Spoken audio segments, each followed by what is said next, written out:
Y listos, vamos a comenzar. Hoy en un día no previsto, bueno, hoy hay ganas.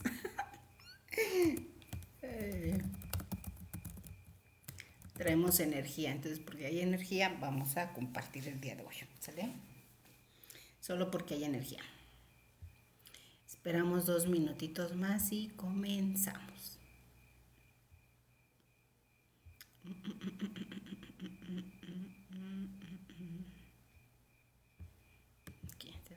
Ay, Dios.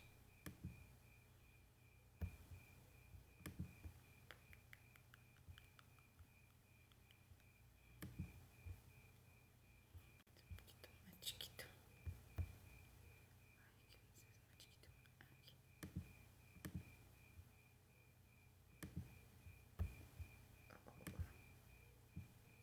Ahí está. Un poquito más grande. Ahí está.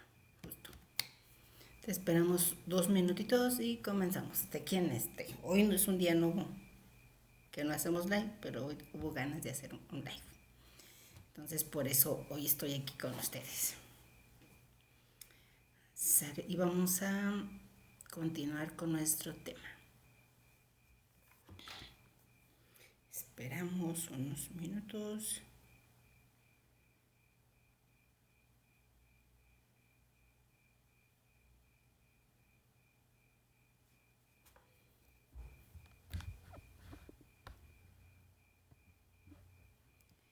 Y 2 minutos y comenzamos. Ay, ese calor.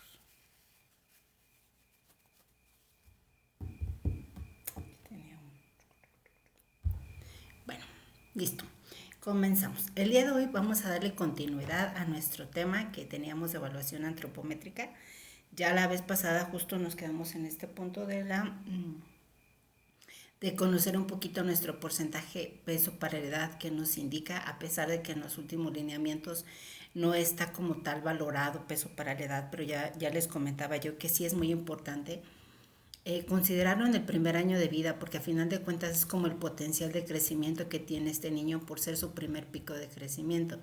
Y si de pronto no le doy ese valor, pues de pronto puedo dejar así como que a un lado, decir, no, pues ya con que vaya compensándose el peso para la talla. Pero si tenemos un niño con una talla baja, pues justamente pues no le vamos a, pues lo vamos a mantener chiquito en este primer año de vida. Por eso para mí es importante y más dentro de la biología normal de este ser humano pequeñito que van haciendo, y justamente este primer año de vida es donde más lo va a hacer. Ya decíamos que esos primeros 6 meses de vida es donde más va a tener ese potencial de crecimiento. Y si solo yo me voy con la expectativa de peso para la talla, quizás me quede muy corta con ese potencial de crecimiento que llegue a tener. Y por eso es que justamente yo le doy ese valor a este porcentaje, ¿no? O a este indicador de peso para la edad. Y ya hay algunos estudios ya de hace mucho tiempo que me gusta también.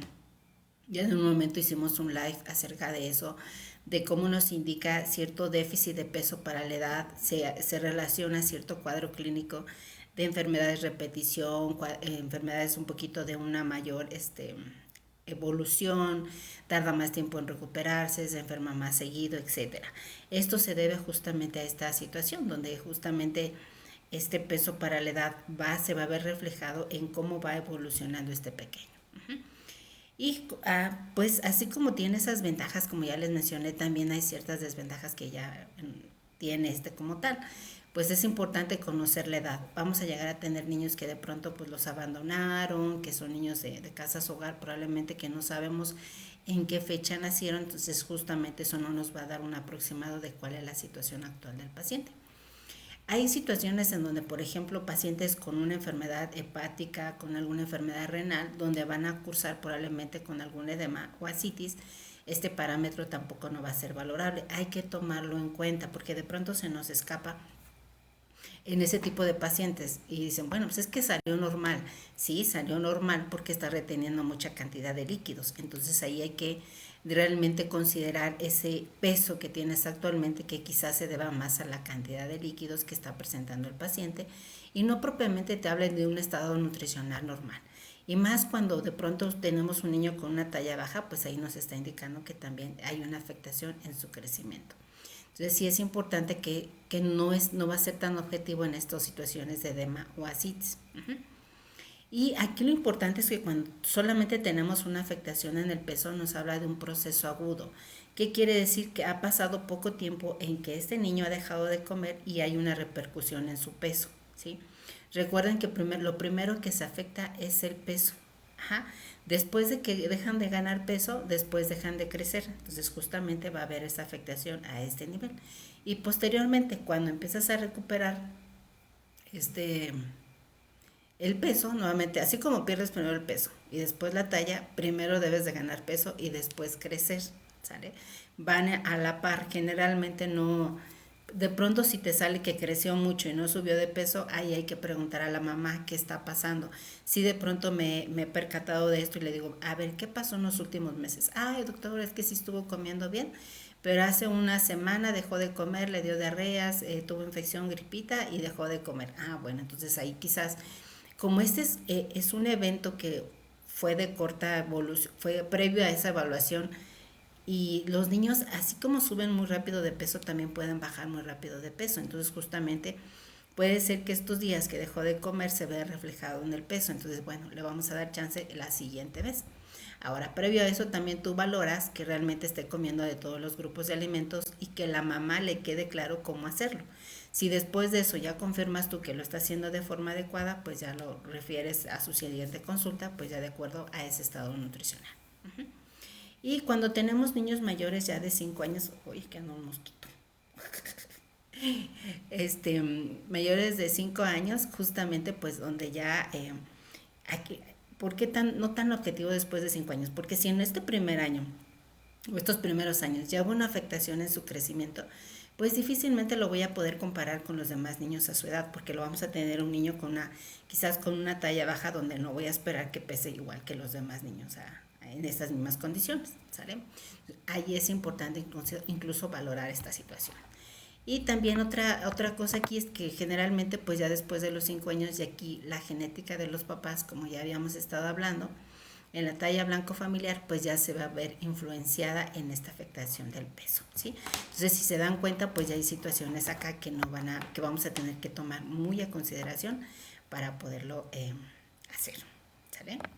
Pero esa tablita aquí que justamente por ahí viene en el libro de nutriología médica, me encanta mucho de cómo es esa evolución del crecimiento en estas primeras etapas de la vida. Es muy clara y te ejemplifica cómo debes de estar cuidando ese crecimiento en estas primeras etapas de la vida. Porque ya después no va a poder ser lactante, ya la etapa de lactante solamente ocurre en este primer año de vida. Si no logramos que ese crecimiento sea el adecuado, pues en otra etapa ya no va a ser posible mantener ese crecimiento, esa velocidad de crecimiento que este niño tiene a esta edad. Esa es la parte. Ok. Ahora vamos con la clasificación de Waterloo. ¿Por qué vamos con Waterloo? Porque Waterloo, como ya en niños cuando tenemos una talla baja, pues justamente ya no los vamos a poder comparar con los demás niños a su edad. Entonces vamos a tener que buscar otro tipo de indicadores para ir nosotros evaluando cómo está desarrollándose. Y más que este cuadrito, a mí me gusta más esta imagen que viene acá. Ahorita nos regresamos a la anterior. Porque en estos 4 imágenes de estos 4 pequeños, la mayoría de los niños van a caer ahí, ¿sí? Si te das cuenta, este A, vamos a hacer un poquito más grande para que se vea, ahí está. Este A es un niño que tiene un peso para la talla normal y una talla para la edad también normal. Es un niño que pues obviamente se encuentra en un estado nutricional normal. Si te das cuenta, pues se ve físicamente bien, ¿no? Podríamos decir. Ajá. Ahora, si lo comparamos con el B, que es este pequeñín, si te das cuenta la estatura está bien, ¿sí? Pero el peso para esa estatura es el que está afectado. Hablamos de una desnutrición aguda. Recuerda que solamente cuando tenemos una afectación en el peso hablamos de una desnutrición aguda. Ajá. Y es más fácil recuperar el peso que la talla.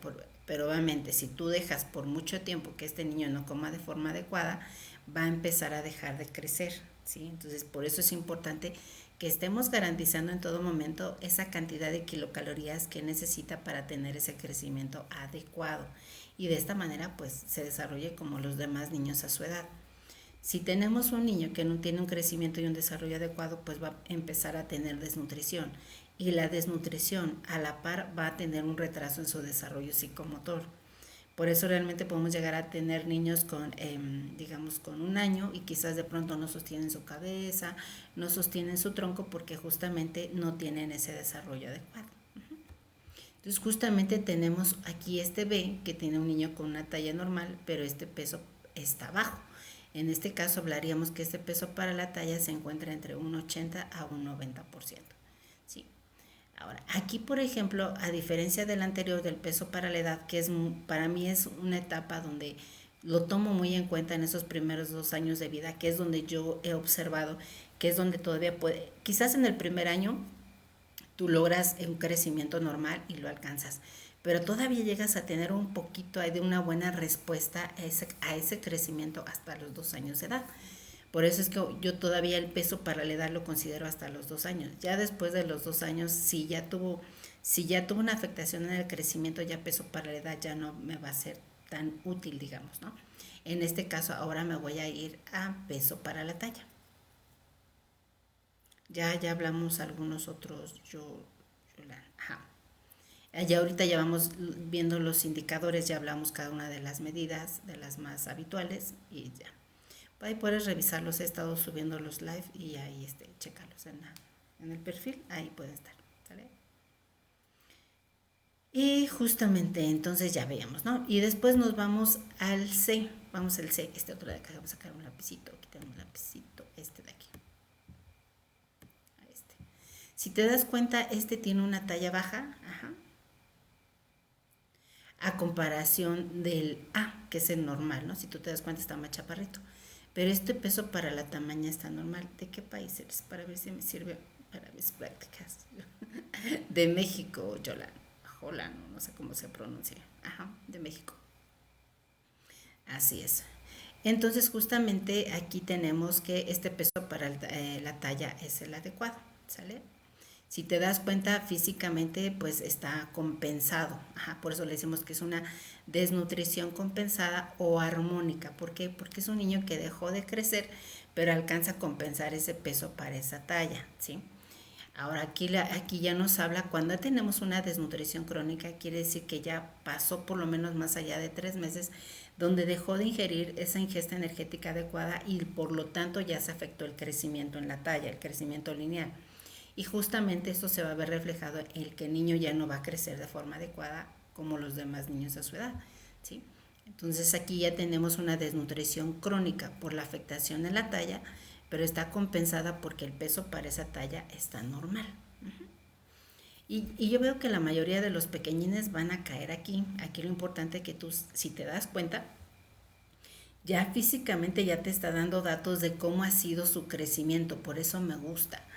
Aquí más que un IMC, que yo no lo uso tanto para clasificar una desnutrición, estos indicadores a mí me dan mucha información de cuál ha sido la evolución del crecimiento de este niño en el transcurrir del tiempo. Porque si yo veo una afectación solamente en el peso, me dice, ok, en un días previos dejó de comer, la alimentación no ha sido la adecuada, entonces yo puedo mejorar esa alimentación, garantizar la cantidad de kilocalorías y va a empezar a recuperar peso. Pero si ya dejó de crecer y ya lleva mucho tiempo sin haber recibido esta ingesta energética, ya hay una afectación muy importante en el crecimiento y justamente eso se va a ver reflejado en la talla, con una desnutrición crónica que ya lleva mucho tiempo instalada. Entonces ya nos dice que este niño, esta mamá, ya lleva mucho tiempo donde no tuvo esa capacitación adecuada para llevar a cabo ese tipo de alimentación. Y dice talla para la edad, no indica, sí es justamente la talla para la edad. Sí, cuando tenemos una afectación en la talla, justamente ya nos dice que este niño ya lleva mucho tiempo donde no ha recibido la cantidad de energía adecuada y por lo tanto deja de crecer. Primero pierde peso y después deja de crecer. Así es. Sí. Y finalmente tenemos el D. El D, si te das cuenta, es este de acá. Lo tenemos con una afectación en la talla, aquí está un niño más chaparrito, pero también el peso para la talla está afectado, ¿sí? Aquí hablamos de una desnutrición crónica, pero a la vez está agudizada. ¿Por qué? Porque justamente este peso para la talla está afectado. A diferencia del C, donde está, puedes ver un niño chaparrito, pero normal, aquí no, aquí va a ser muy diferente. Ahora, si te das cuenta desde aquí, desde este primer panorama, tú ya puedes estar estimando la cantidad de kilocalorías que vas a dar para ese niño de acuerdo a ese estado nutricional. Desde aquí lo vamos a sacar, ahorita vamos a hacer un ejemplo para que más o menos visualices. Ajá. Entonces, este niño que tenemos aquí, tenemos una afectación en la talla, pero también en el peso. Es un niño ya pequeñito por todos lados. Vamos a ver la gomita, vamos a ver. Ay, aquí no está la gomita, ¿dónde está la gomita? Aquí no hay gomita. ¿Dónde quedó la gomita? Aquí está la gomita. No, aquí no está la gomita, ¿dónde está la gomita? Goma.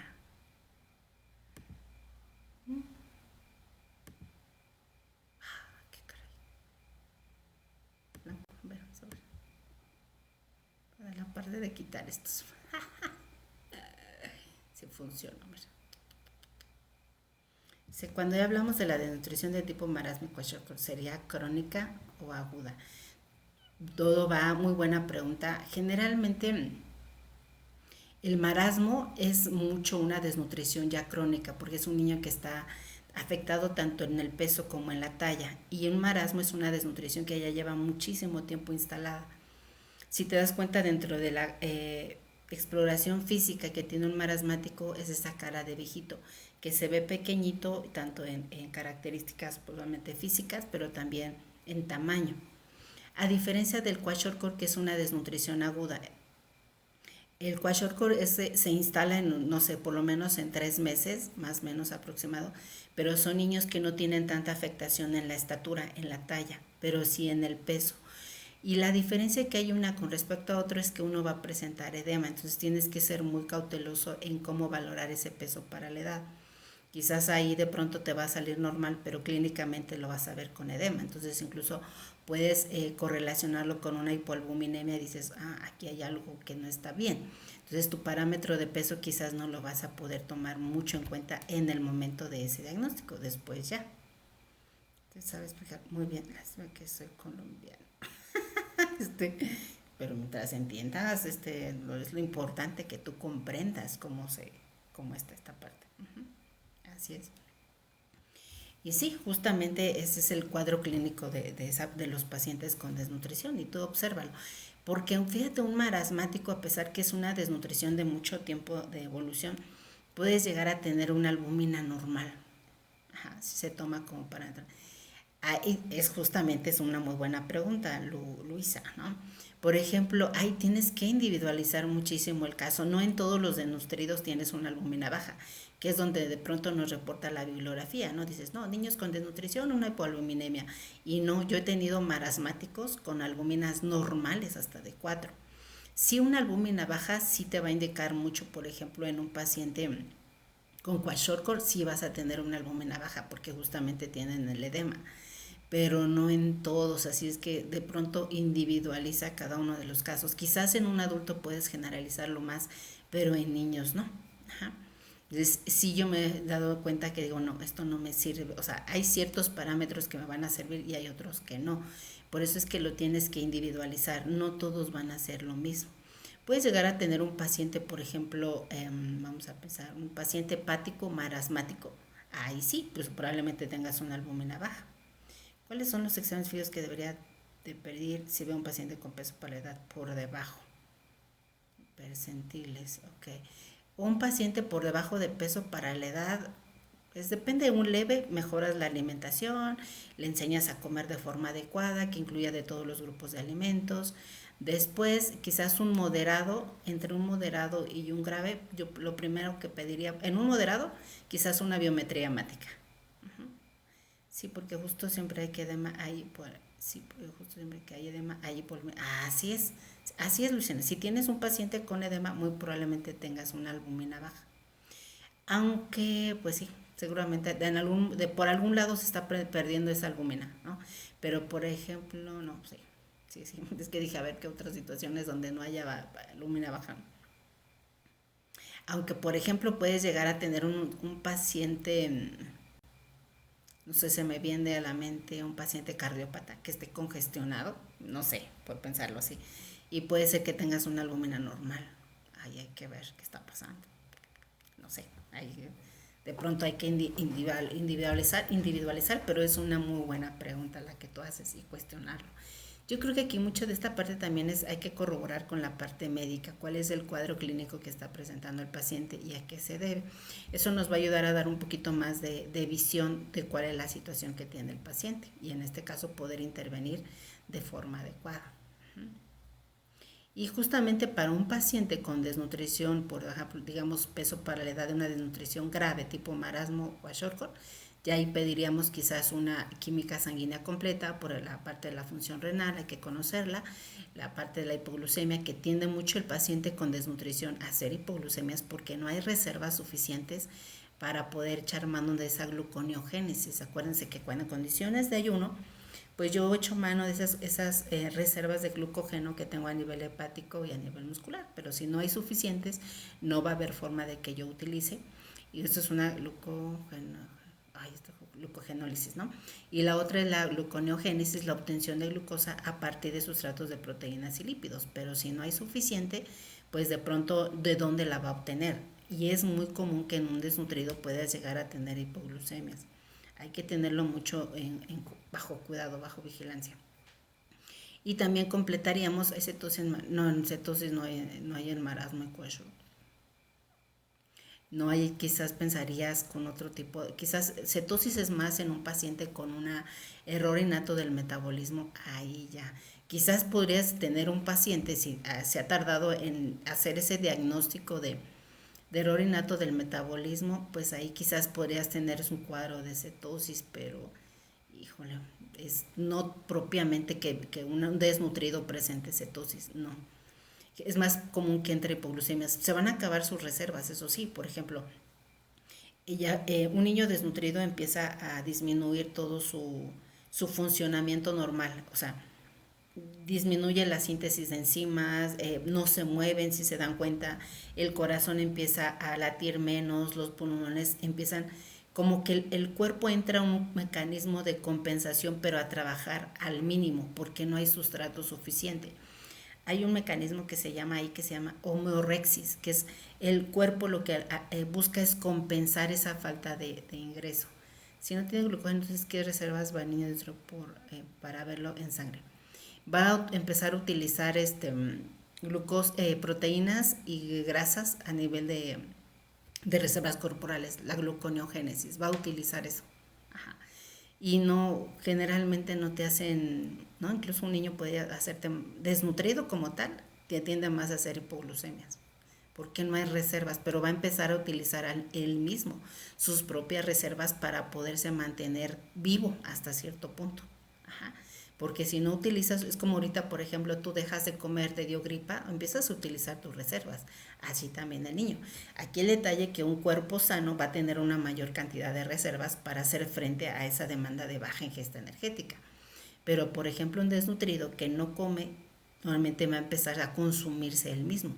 Por eso un paciente que tú tienes en una terapia intensiva, lo tienes hospitalizado y no está comiendo lo suficiente, va a tardar más tiempo en recuperarse. ¿Por qué? Porque no está comiendo. Y está utilizando está como consumiéndose a él mismo para hacer frente a esa situación en la cual se encuentra. En un niño matemático, marasmático, ¿no? En un niño marasmático y con kwashiorkor. Ahí tendríamos que pedir una biometría hemática para conocer si hay un riesgo de anemia. Pedir una química sanguínea, ya dijimos por la parte de hipoglucemia y la función renal, y pedir unos electrolitos séricos. Son muy importantes porque en este caso vamos a reiniciar la alimentación y evitar síndrome de realimentación. Si no lo estamos considerando, muy probablemente este niño pueda caer en un síndrome de realimentación. Mientras hacemos esta alimentación de forma paulatina, no hay ninguna situación. El detalle es cuando de pronto le metemos toda esa energía, ahí sí lo vamos a poder, gracias, Diana. Ajá, ahí sí lo vamos a descompensar, por eso hay que hacerlo de forma paulatina, ¿sí?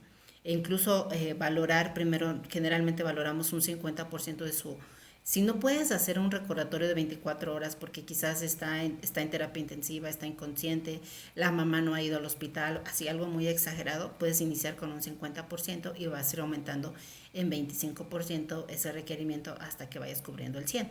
Pero a la par vas a tener que garantizar que los electrolitos estén de forma adecuada, porque acuérdate que ese niño desnutrido ya marasmático, su cuerpo está funcionando al mínimo y si tú le metes la bomba de comida, pues de pronto es como si yo, ¿sabes qué? Dice, ¿cómo haría usted si el paciente no acepta vía oral? ¿Cómo hacemos que suba de peso? Acá utilizamos pues las sondas de alimentación. Tienes alguna sonda o puedes iniciar alimentos con alta densidad energética, alguna dieta licuada y nada más desglósame eso, Yolan, ese FTLC, forma de inicio o no sé qué es eso. Si nada, desglósamelo porque no soy adivina en las iniciales, ¿no? Y, ay, se me fue. Los electrolitos, ¿no? Hay que estarlo garantizando. Fisiológicamente, ¿en cuánto tiempo se termina el glucógeno hepático? Ay, muy buena pregunta, pero así forma. O sea, me lo voy a llevar de tarea porque, híjole, no te sé decir en cuánto. Así exactamente, no lo tengo tan. Es que tengo duda, por ejemplo, en la noche, ¿no? En la noche tú utilizas esas reservas, no comes. Pero cuánto en específico, eso lo vamos a estudiar juntos, ¿eh? Porque de pronto se me olvida esta parte. Eso es para poderlo usar. Forma terapéutica lista para el... Ay, qué sexy, muy intenso, muy bien. Fórmula terapéutica lista para el consumo. Ese término como tal no lo había escuchado, no sé. Fórmula terapéutica lista para su consumo. Dice acá Carmen, ya nos va a apoyar Carmen. Dice, creo que después de 14 días es un ayuno intermitente. No, pero va en horas, porque generalmente en la noche tú utilizas tus reservas de glucógeno. No sé si son 6, 7 horas y empiezas a utilizar el glucógeno. ¿Qué nutrientes se usa primero después de agotarse el glucógeno? Pues el glucógeno, después van las proteínas y al final las grasas. Ajá, sí. Pero por ahí hay un esquemita en algún libro que lo vi, se los voy a traer para que vayamos viéndolo. Y ahí te va diciendo, exacto, 6 horas justamente y después pues ya empiezas a utilizar parte de proteínas, pero también llega un efecto compensatorio, no ocupas tantas proteínas y después te vas a las grasas. Dice, ¿qué nutrientes se usa primero después de agotárselo? Las proteínas. Ajá. Es que acá utilizamos la fórmula para aumentar el peso al paciente. Así es, ahí justo. Aquí lo importante es que vayamos valorando qué cantidad de energía estamos administrando y cuántas son las que necesita. Porque si de pronto nada más lo hacemos al ahí se va, a ver qué pasa, no. Hay que valorar cuánto realmente está necesitando. Por lo menos es tener un estimado de qué cantidad de kilocalorías requiere el paciente y sobre esas ir valorando, porque yo he notado que no necesariamente tenemos que llegar al 100% de esa estimación energética. Tan solo 75 o un 80% de las calorías que requiere y con buena calidad de nutrimentos mejora muchísimo. Dice la fórmula que dicen ellos, concentrada para consumo y está diseñada para recuperación. Muy bien, fíjate. Así es, pues qué excelente opción. ¿Qué pruebas renales se piden en el desnutrido y qué evaluamos? Ya veíamos, ¿no? La biometría hemática por la parte de la anemia, ¿sí? Y ahí hay que tomarlo en cuenta porque, por ejemplo, cuando tú empiezas a... Ay, se me fue, ¿qué genera contenido así como de nutrición? Ok, universal, toma de Nuevo León. A base de cacahuate para mayores de 6 meses. Ay, eso está muy intenso, cacahuate. Ahí sí no desconozco. Primera vez en su vida. ¿De qué países, colega? De México, Antonio. ¿Realizas seminarios como tal? No, no sé seminarios. Doctora, muchas gracias, Yola. Acá mencionaba, que ya decíamos la parte de la biometría hemática, ¿no? Es importante. ¿Y sabes por qué también en el desnutrido crónico lo tenemos que hacer? Porque esa hemoglobina va a transportar oxígeno. Entonces, si de pronto tú tienes una hemoglobina baja, ¿cómo vas a oxidar toda esa cantidad de energía que estás administrando? No va a haber forma. Entonces sí necesitamos que haya buenos niveles adecuados de hemoglobina. Eso. Y en la química sanguínea ya veíamos para la parte de la función renal y la parte de la hipoglucemia.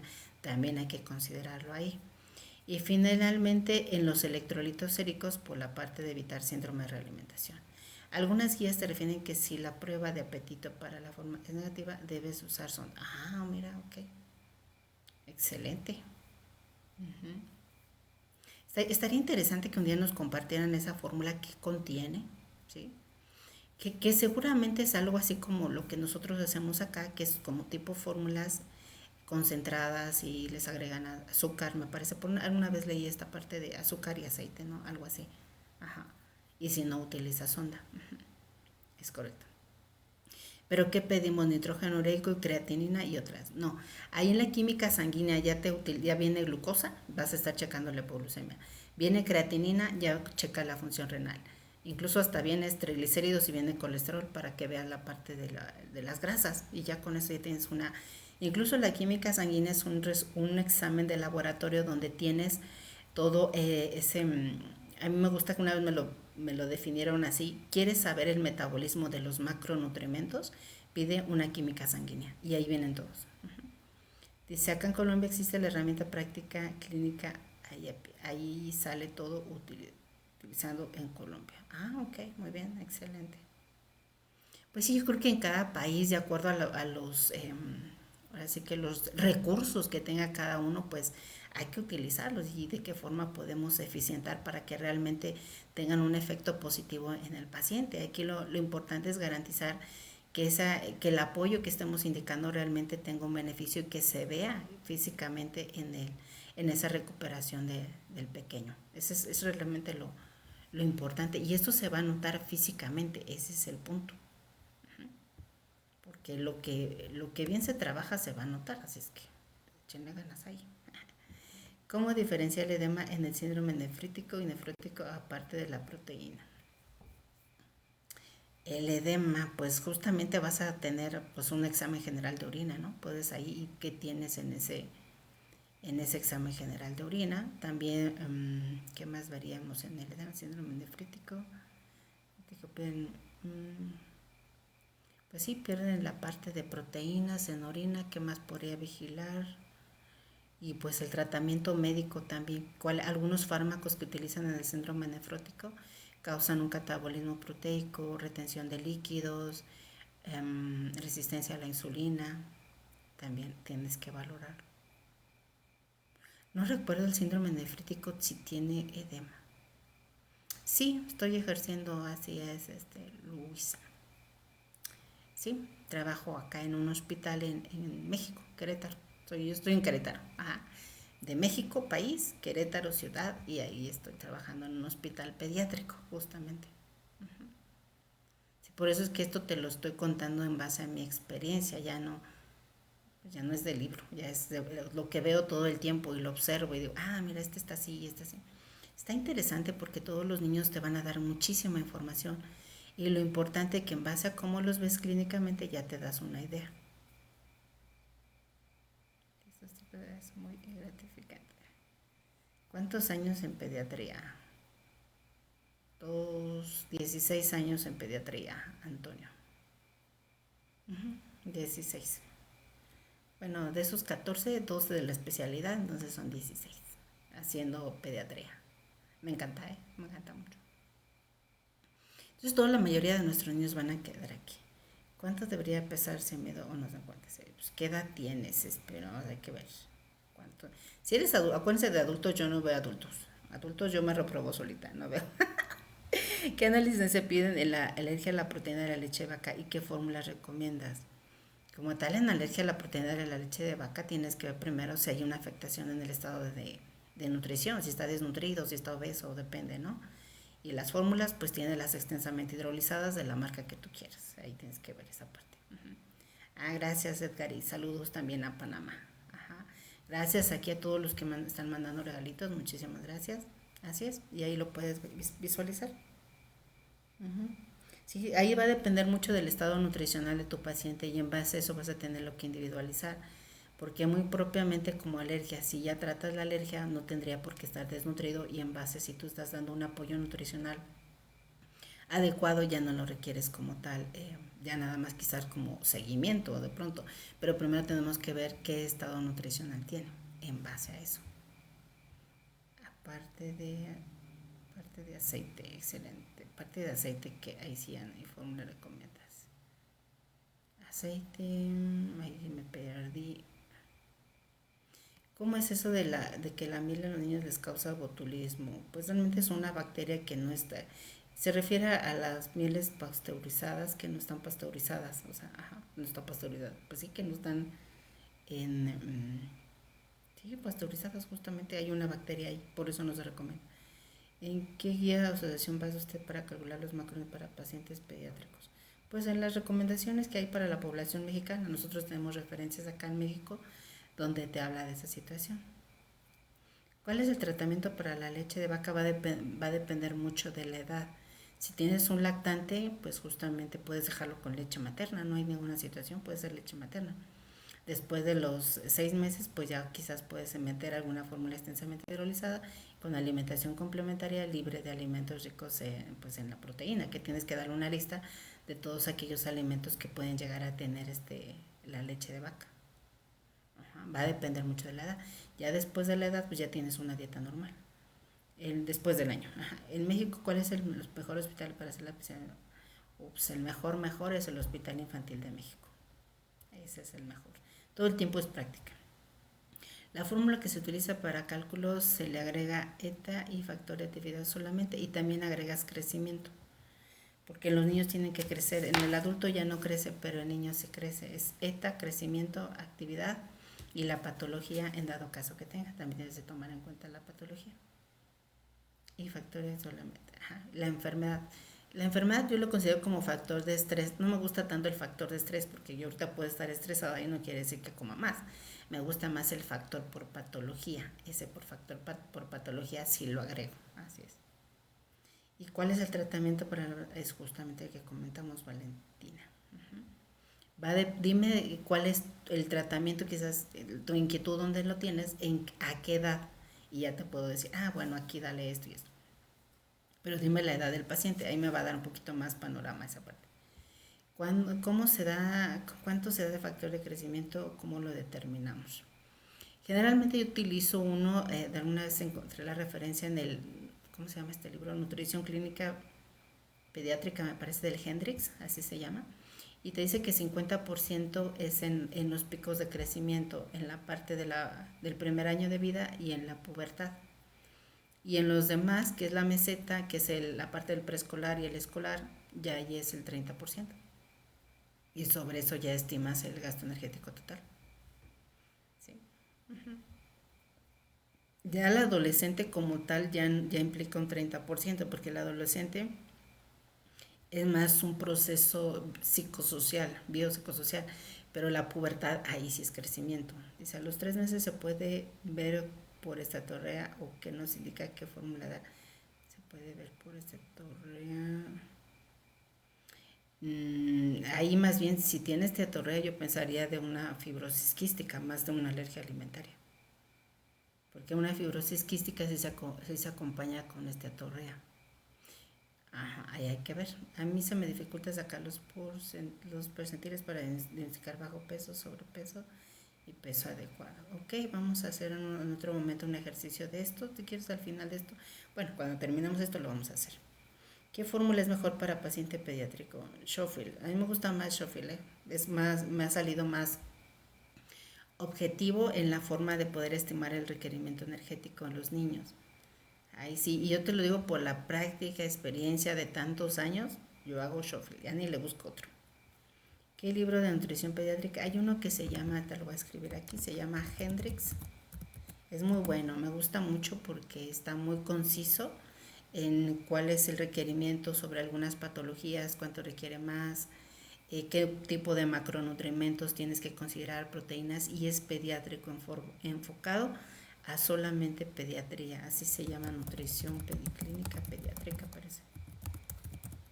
Es un libro azul de Hendrix, ese es muy bueno, de referencia, a mí me gusta mucho, aunque de pronto ya lo perdí por ahí, lo presté y ya no me lo regresaron, pero es un libro de apoyo y te va dando casi como que muy conciso y preciso qué hacer en cada uno de los casos de los niños con alguna patología pediátrica, por eso me gusta. Sale, muy bien, me gusta que andan muy preguntones. Porque si mira, de pronto me ponen hasta estudiar esas cosas que ya se me olvidan. Ay, exacto. Así es, nutrición clínica pediátrica. Ajá, exacto. Dice, ¿alguna forma para estimar peso en pacientes pediátricos postrados? Pues sí, ya habíamos hablado, ¿no? Depende de la edad. Viene, pero ¿cuál es la importancia? Ya, Valentina, ya te la expliqué. De ahora, y ahí sí es como regresarme. Ahorita ya pues suba la información o puedes verla en el canal, déjate lo pongo por acá. También tengo otro canal ahí donde lo puedes ver. En YouTube. Ay, ¿cómo se escribe? Bueno,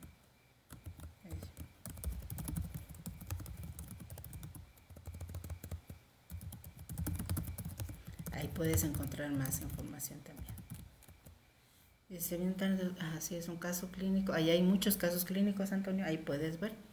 ¿Sí? Incluso en la parte de las clases que estamos dando en línea es justamente eso, casos clínicos. Cuando le tocan pacientes que solo come 2 verduras, 2 frutas, pollo empalizado, frijoles, paciente, ¿qué hace? Pues hay que realmente saber a qué se debe, por qué está comiendo esta parte.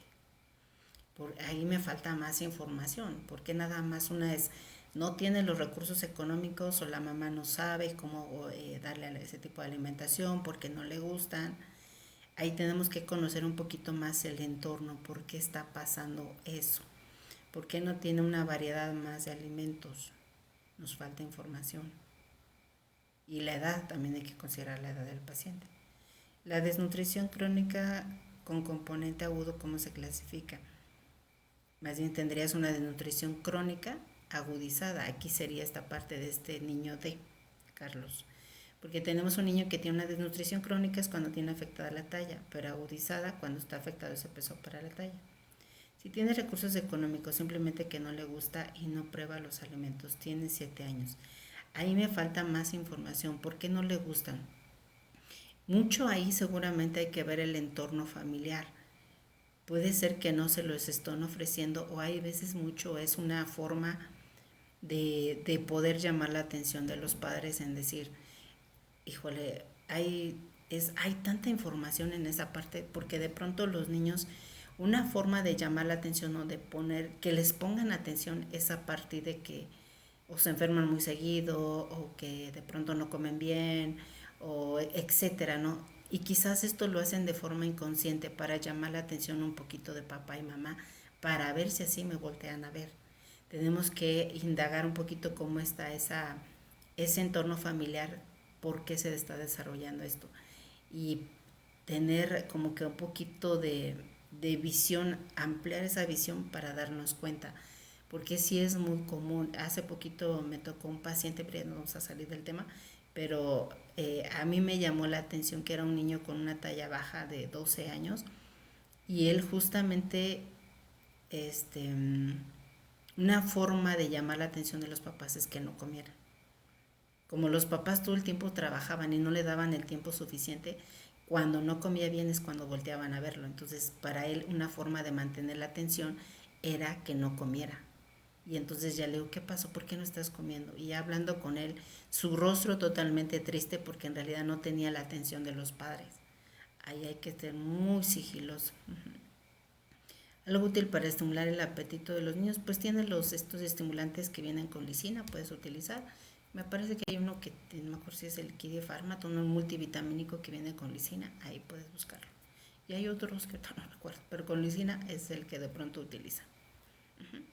Ahora, también de pronto hay que checar, porque de pronto la mamá también de pronto dices que no come, pero ella quisiera que comiera muchísimo, ¿no? De pronto hoy, por ejemplo, me llegó a la consulta un niño me llamó la atención de cuántos años tenía, 4 años, ¿no? Pesando 18 kilos y evidentemente nos salió con obesidad porque tiene una talla baja. Y me dice la mamá, doctora, es que lo veo muy delgado. Ay, señora, pero es que está gordito. O sea, no, sí está gordito. Entonces ahí, hace la de nutrición parenteral, apenas veré el NPT. Sí, ya lo vemos. Hay varios ya guardados. Ay, mira, aquí te pusieron también el Viterno. El Viterno no sé si tenga lisina y hay que checarlo. Parece que sí hay algunas presentaciones. Ajá. Sí, hay varios en el mismo canal de YouTube, Nutrición Pediátrica con Luisa Callejas. Ahí puedes ver algunas ya con nutrición parenteral. Y aquí hemos ya hablado algunos otros live de ese tema. Sí, así es, aquí hay. Y entonces, ¿de qué le estaba diciendo? Que se me fue. Hasta se me fue, ya ven. Ah, es un buen. Mm, ya se me fue, se me olvidó. Me estaba tan entretenido y ¡pum! Vino una pregunta y se me fue. Pero sí es importante justamente el entorno familiar en ese pequeño, cómo se está desarrollando. Estaba diciendo de niño, ¿no? De 4 años, por ahí preguntaban cuál es la fórmula, 4 por la edad por 2 más 8. Ahí es una forma de estimarlo. Niño de 8 años que tiene talla normal y bajo peso, tiene un año con plan, pero no sube de peso. 8 años tiene talla normal, pues hay que aumentarle, garantizar realmente si está comiendo todas las calorías. Primero asegurarnos si podemos meter algún licuado, aumentar la densidad energética, que coma de todos los grupos. Primero esa parte. Si de pronto eso no sube, pues hay que pensar si hay algún proceso de infeccioso, que no está absorbiendo bien los nutrimentos, alguna situación de eso. Ahí puedes apoyarte con algún pediatra, pero ya tú previamente garantizaste que está comiendo bien. Cuando se dan estimulantes del apetito se puede dar suplementos proteicos, pues sí. Primero valora si realmente el niño no está comiendo, que la mamá le enseña a comer de todos los grupos de alimentos. Y explica con casos clínicos, sí, bastante, ya ha habido muchos casos aquí, solamente que ahorita estamos viendo este tema. Sus bioquímicos salen bien. Sí, ya hemos visto toda esta parte. A ver, ya, ok. Y no sube de peso. Sí, bioquímicos, pero ¿qué tipo de bioquímicos? Ahí hay que ver si hay alguno que de pronto se nos esté escapando y que nos pueda ayudar. Yo pensaría quizás en algún momento, aunque ya no es por la edad, una acidosis tubular renal, pues hay que primero sí garantizar que la mamá le esté dando toda esa parte. Y que en todos los tiempos de alimentación, no solamente uno. Y ahí te digo, en algún momento tú ya le puedes presentar al pediatra, digo, oye, tengo estas dudas con este paciente, no está subiendo bien de peso, ya la mamá está haciendo bien todo esto, ¿qué tipo de laboratorio le puedo indicar para poder indagar acerca de esto? Y ahí te puedes apoyar. Pliegues bajos más talla baja puede ser un indicador de nutrición crónica como componente agudo. Más bien crónica ya te va a afectar la talla. Los pliegues no te van a hablar mucho de cuál ha sido la evolución. Generalmente un niño con desnutrición va a tener unos pliegues bajos, entonces ahí no hay situación. Ajá. Y obviamente el de nutrición aguda es cuando solamente tienes afectación en el peso. Ahí tienes que, recuerda comparar los dos, peso y talla, para que te den un panorama más amplio. En la alergia a la proteína de la leche de vaca, ¿se puede dar leche materna? Sí, justamente puedes dar la leche materna de la mamá. ¿Cuál es el ritmo me conviene? Para bioquímicos tenemos pediadatos, o hay otro que se llama Manual de Lange, así. Es un libro pediátrico, también viene ahí. Ahí vienen varios parámetros bioquímicos o pediadatos.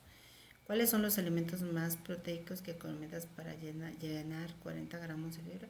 Pues tienes un suplemento proteico, tienes de pronto alimentos, proteína, carnes y toda esa parte.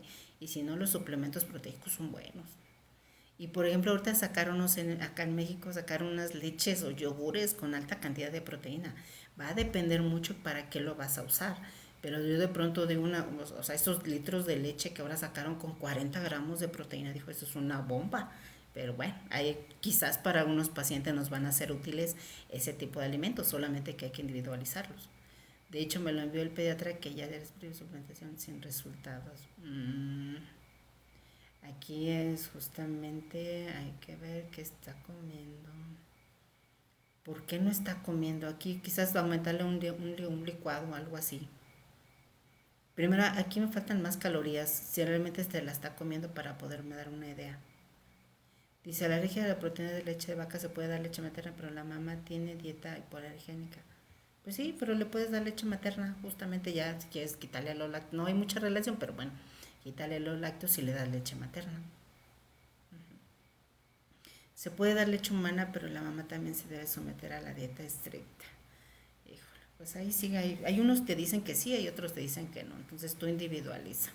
Porque a final de cuentas, acuérdate que la leche tiene calcio. Y las mamás que están amamantando va a perder mucho calcio, por eso se le caen los dientes de pronto. Ahí chequenle si realmente qué situación está pasando ahí. Porque de pronto damos esas indicaciones, pero nos olvidamos de la mamá. y la mamá debe también estar bien nutrida para poder producir suficiente cantidad de leche. En química sanguínea, biometría y orina salió bien, perfil tiroideo con hipotiroidismo subclínico. Pero ¿cuántas calorías tú estimaste, Gina, y cuántas está comiendo? Ahí hay que ver, porque si no está comiendo al 100%, ¿por qué no está comiendo? Si hay relación, debe ser dieta estricta en mi experiencia. Debes con el primero con cólicos horribles. Ok, nada más toma en cuenta el calcio. Dice, estaba viendo que si el bebé es intolerante a la lactosa, no sirve quitarle lo lactosa. Exacto. Tienes que individualizar mucho. Pero también ve con la clínica de la mamá, o sea, ve cómo ella se está sintiendo, porque de pronto también se estresan tanto que pues ahí sí. También eso afecta hasta cierto punto la producción. Y drena derecha, hay drenada la otra. Ok. Es independiente, no es. Yo diría que es independiente, pero porque en realidad es otro tipo, tiene lactosa, no como tal, tiene otro tipo de proteínas. Es que lo vi con mi hijo, lo que se recomienda fue o suplementar con calcio. Mira, aquí ya nos dio una compañerita, nos dio suplementar con calcio. Sí, y buena cantidad de proteínas que requiere la mamá. Recuerda, son 500 kilocalorías y como 20 gramos de proteína extra. La mamá dice que come de todo, tiene buen apetito y se come todo lo que le mandó. Estime 1300. A mí se me hace que para 8 años todavía le faltan más. 1300 se me hacen muy poquitas. Yo soy de México, Mariana. ¿Qué recomiendas en la enterocolitis cruzante? ¿Se puede mejorar? Ay, ¿qué dice aquí?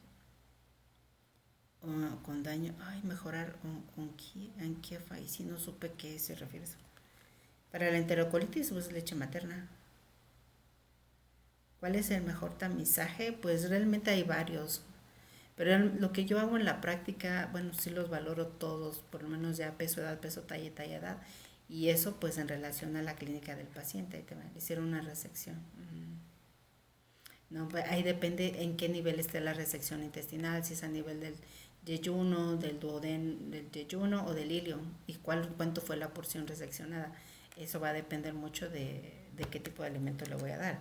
Y para 8 años que por ahí tenías, Gina, para 8 años requiere, si es un niño, si tan solo para 8 años son 1550, te están faltando más kilocalorías. En realidad requeriría 1800. Checa la recomendación. Hay una guía de la OMS donde te dice, ¿quién cuenta 25, 20? No, yo creo que le bajaría un poquito más de proteínas o 15 de proteínas en lugar de 25 porque igual estás dando muchas proteínas. La RCP está, ándale, 1800. Para 8 años son 1800, más aparte el porcentaje extra de kilocalorías por la desnutrición, por el bajo peso. Yo creo que más o menos estarías en 2000 y las 1300 que estás dando son muy poquitas. Te faltan más kilocalorías. Recuerden que en pediatría sí podemos llegar a dar hasta 2500 kilocalorías, 2800, no le tengan miedo. 60, 15, 25, o más bien yo diría 60, no, 55, 15, 30. Para que acuérdate que la grasa te va a dar un mayor aporte calórico en menos volumen, que también debes de considerar. Yo le daría menos hidratos, 55 de hidratos, 15 de proteínas y 30 de lípidos. Así yo puedo dar alimentos con una mayor densidad energética, pero poco volumen para que me den un mayor aporte. Y esas 1300 son muy poquitas, porque dije, ay, 7, 8 años son muy pocas. Son 1800, más aparte el porcentaje por desnutrición. Aquí mañana lo vamos a ver completo, cómo agregar ese porcentaje extra a este tipo de pacientes, considerando esta situación nutricional, cómo lo vamos a agregar. Una dieta alta en proteínas sí puede causar daño renal en niños, ya que se supone que en adultos no. Aquí todo depende del cuadro clínico del niño. Por ejemplo, en un desnutrido podemos llegar a manejar hasta máximo 4 gramos de proteína por kilo.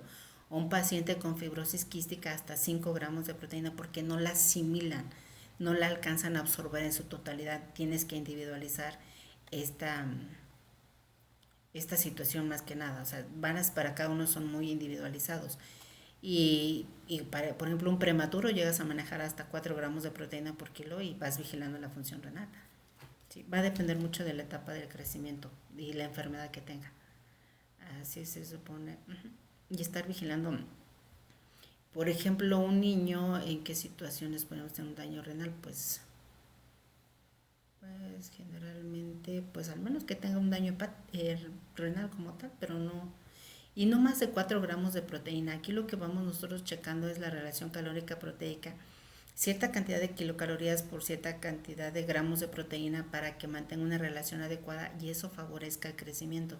Por ejemplo, en la de por ahí de Gina que tenía mucha cantidad de proteínas, ese exceso no le ayuda para que pueda ganar peso, porque quizás esas kilocalorías que aparte le estaba dando poquitas, las está utilizando como fuente de energía, entonces no nos van a servir tanto. Quizás el factor de vital le arrojó esas kilocalorías. Ay, hay que checarlo.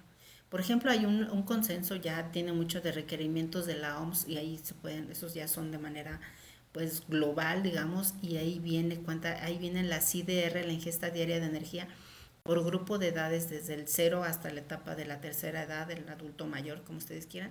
Ahí viene y está muy ejemplificado y eso me gusta mucho porque incluso en México sacaron una adaptación de eso, pero no hay mucha variación de una con respecto a la otra. Ahí te puede ayudar ahí.